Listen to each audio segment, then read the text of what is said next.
Hey guys, welcome back to my channel. My name's Elizabeth, and today's video is going to be the start of a new series that I'm doing. It's going to be a hard set of videos to make, but I really want to do this for myself. I want to have all the details out there while they're fresh in my mind so that I can remember them. Talking to a camera in my room all by myself and putting it out there for me to go back through and edit and watch and then have whenever I want to remember these details really helps me work through stuff and understand it better, I guess. And so I like doing these YouTube videos because it's really therapeutic for me personally, and so that's why I'm doing this one also. I also never really put it out there. I just announced the news on Facebook that my mom went missing and then that they found her body, and I never really gave any other details. That was it. And so I'd like to do a whole series to kind of tell the story. As we were up on the mountain, we kept saying oh man, when we find her, we're going to have to put together a whole video and show her. And this is going to be crazy, and we're going to have such a story. And so while I was up there, I took a bunch of different clips of video to put in that video, because I was so optimistic. So I have a bunch of those that I'll also put in here, and I just want to kind of narrate the whole story so that, at least I have it all together. Another reason I want to put this video together is, not only for those people who I really never told anything to, but those people who don't exist yet. David and I are about to get married, and, after that we're going to have kids, and my kids will, never be able to meet their grandma, and, I have to have a story. I have to have the details together when they start to ask questions, and this is just going to kind of do it, and it's going to explain everything, and I really want this to come together. So that's why I'm going to do this. It's going to be hard, but bear with me. So for those of you who don't know, who haven't heard anything, who didn't see anything on the news, my mom went missing on a trail in the Smoky Mountains National Park. She was hiking with my sister, and they got separated, and they found my mom's body a week later. So I'm just going to do that story from start to finish. It's going to be a series of videos, and today's video is going to be how I specifically found out and then everything that happened up until I got into North Carolina. So a couple of weeks ago, my sister was supposed to go out west somewhere with my dad and go hiking in Yellowstone. My brother was supposed to tag along too, but my brother, something came up with his schedule and he couldn't go, so my dad was like, okay, Emily, I don't want you to go out, hiking on the trail by yourself out here, so I think you should do something else instead as a vacation. And so she was like, okay, and so she called my mom and was like, Mom, I think we should go to our national parks and then stop and see my cousin just moved down to Georgia for school, so they wanted to go visit her on a weekend and then tour national parks on the way back up to Ohio. And so that trip, they had a rough itinerary, whatever. They were going to drive, see the parks all the way down there and then stop and see my cousin and then drive all the way back. But the way that it worked out, they decided they'd rather drive all the way down first, visit her, and then see national parks on the way back so that they'd get the long drive out of the way up front. So my parents are divorced. Me and my mom lived in this house, just the two of us. My brother lives with my dad, and my sister lives in Indiana for what she does for work right now. And so my mom, when they left, I don't even remember the last time I saw my mom because I don't remember. I was going to St. Louis the weekend before, and I don't remember. I just don't. I can't. But I don't remember the last time I saw her. I remember the last time I talked to her. But she told me that she and my sister were going to leave. I don't know when they left because I was out of town.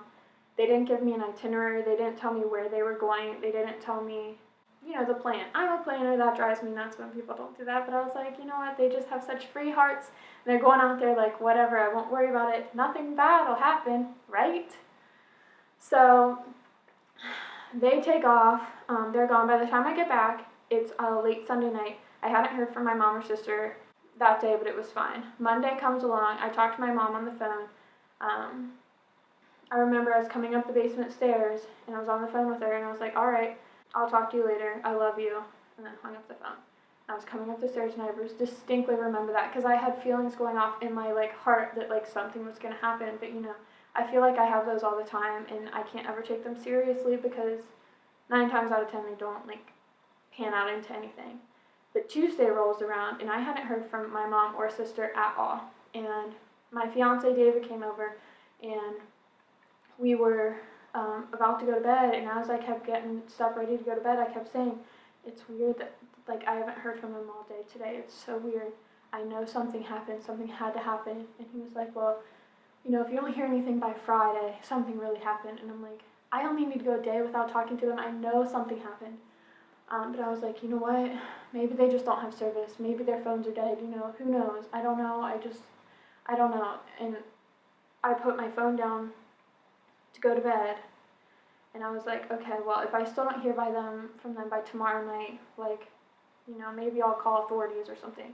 But in reality, who would I have been able to call? I had no idea where they were. Emily's Find My Friends wasn't turned on because her phone was off or not having service or something. Like, I couldn't see it. And so, whatever. But I wouldn't know who to call. And so I put my phone above my bed, and I was like, all right, I'll just go to bed. At this point, David had already fallen asleep, but I was worried, so I stayed up a little bit. But I put my phone down, and I closed my eyes, and as soon as I closed my eyes, I heard my phone buzz. And I was like, just about to go to bed. But, just in case it's Mom or Emily, I'll look at it. And I picked up my phone, and it was from a random number, and I was like, that's weird. And this is where my whole life changed. The text message said, "Mom is missing on a trail. Park rangers are looking for her." That's it. Random number. I didn't know. And so I texted back, "Who is this?" And then that was at 10:26 when this number texted me. 10:29 I said, "Who is this?" 10:36 I said, "Where are you?" Hadn't heard anything back. 10 minutes goes by and it says, "We're in the Smoky Mountains." And I'm like, "Call me, who is this? Call me back." And then they say, "The service isn't good enough." And I said, "Text me what's going on." And then she said, "I can't call, it's Emily and the Rangers are out looking for Mom." And it just goes on and on. Literally that was 11 o'clock at night. And of course, now I can't sleep.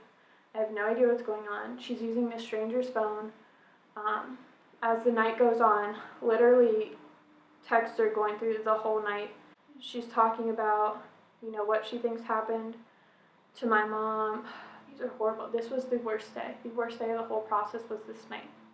I felt so bad that my sister was literally down there all by herself and all alone, and these strangers took her in for the night, and she was freaking out. She was like, "I don't know who they are, but they're letting me use their phone right now, and this is their license plate number, and this is where I think we're staying, and I'm going back with them." They didn't leave the trailhead until 3 in the morning, but when they finally got back, she texted me and was like, we're at the house. That was so late though. So I literally didn't sleep at all that night. I have text messages going back and forth the whole night because I had my phone on loud. I had it literally like right here by my pillow, so every time it went off, I would jump and like look at it and hope like they had news. And the whole process this night was the absolute worst. It was horrible. Oh, why was I dealing with all of this by myself? I tried to call my brother. My brother turns his phone completely off at night, so I could not get through to him. My dad still went on that vacation he was in Idaho, hunting. No service out there either, so I couldn't get a hold of him really at all either. So hours go by, and finally my dad calls me back, and he's like, I texted him and I said, "This is an emergency, call me back." And he'll always text me and be like, "Call me ASAP," and it's never really like urgent or anything. So instead of that, I said, "It's an emergency," and he called me. He was like, "What's going on?" And I was like, "Mom's missing. She was hiking with Emily, and she never came back to the car." And then that starts the whole emotions again, because every time you have to call someone and tell someone, it becomes more real in your mind, and you start freaking out. Well, at 4 in the morning, my brother gets up to go to his ROTC training, turns his phone on. He's like, "Oh my gosh, all these missed calls from Elizabeth and Dad." Calls me, and he's like, "What's going on?" So I tell him. He's like, "All right, I'm not going in today. I'm coming to Mom's house. I'm going to pick you up, and we're going to go all the way down there." And I was like, "Okay." So he gets here. I'm actually asleep when he gets here, so he lets me sleep until like 6 in the morning. And at 6 in the morning, I wake up literally like coughing, gagging, like literally dry heaving, trying to like sick to my stomach, but nothing is coming out. That's how, like, you know, it was. And, like, literally the day before, you know, my life was school and wedding planning, and that was it. And, you know, it just changed.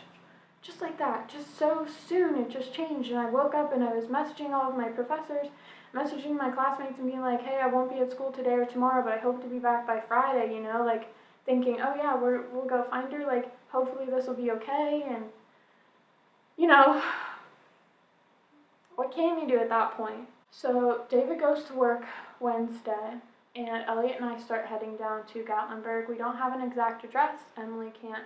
She hasn't had service on this phone enough to text us, so we're just like, Smoky Mountains, let's go, you know. I have no idea where we're going, but we'll just plug it into the GPS and head down there. So that's what we're doing. Elliot drives, because I didn't sleep at all, and he got to sleep a little bit. And as we're going down there, literally he's driving, and he's silent. He's like, you want to listen to the radio? And I'm like, no, I don't. He's like, okay, so he's just driving, like, literally, like, straight face, you know, hands on the wheel the whole way down there, and I'm sitting there like leaning up against the window, literally like movie style dramatic breakup, just tears just casually streaming down my face ever so slightly, not making any sound or noise at all, just pouring out of my eyes, just the whole way down there. It's a 5-hour drive. And so he just holds my hand and he literally squeezes it, and he squeezes it the entire way down there, so much so that I was wearing a silicone ring instead of my diamond ring. I didn't have time to change it, I forgot.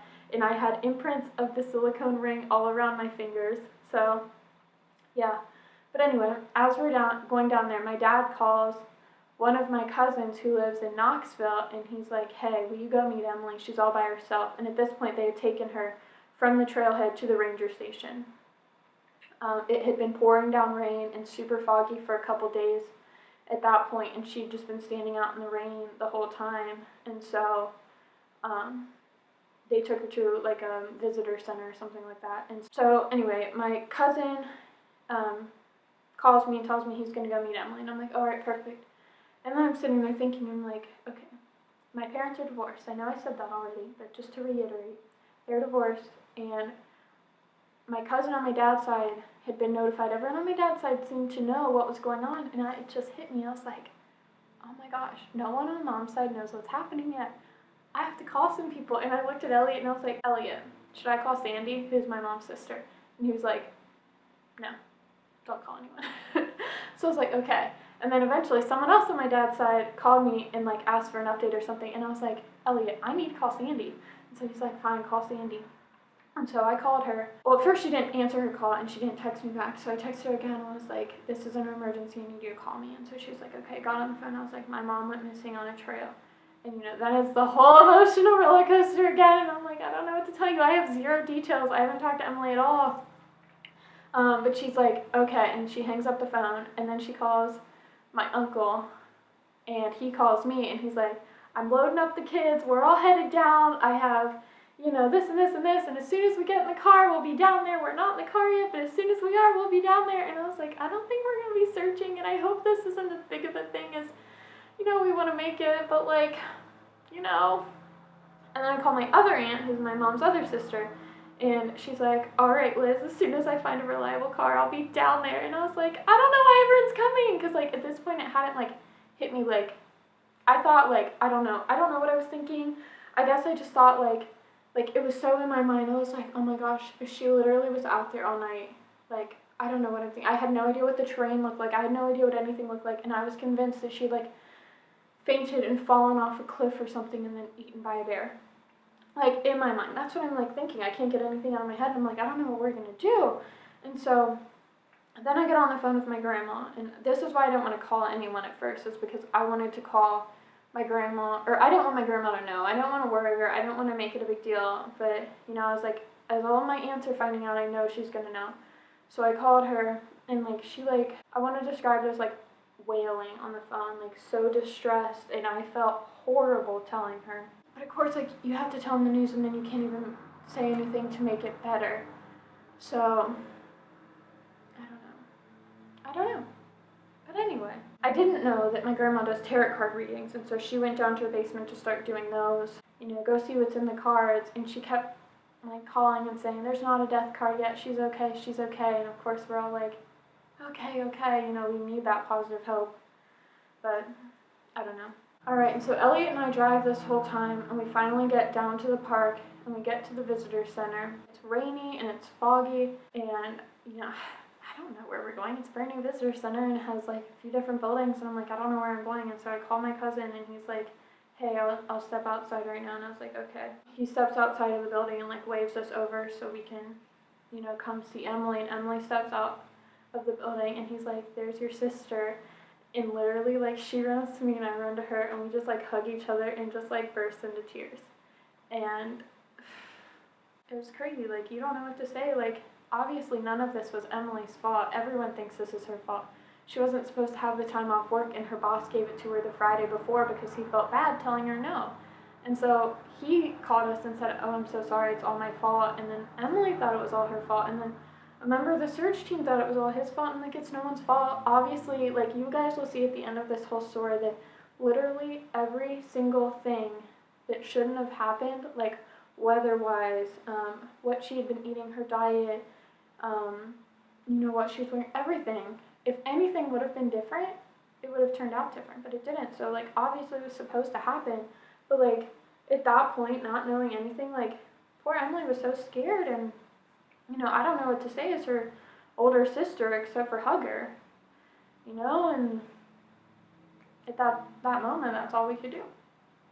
But I know this video is getting pretty long, and so I am going to end the video here. I'm going to start by walking into, you know, what we walked into in the visitor center shelter area for the next video to start that. Thank you guys for watching so much. I hope you enjoyed this first part. I think this will be really good for me to talk about. I guess I'll see you guys next time. Bye.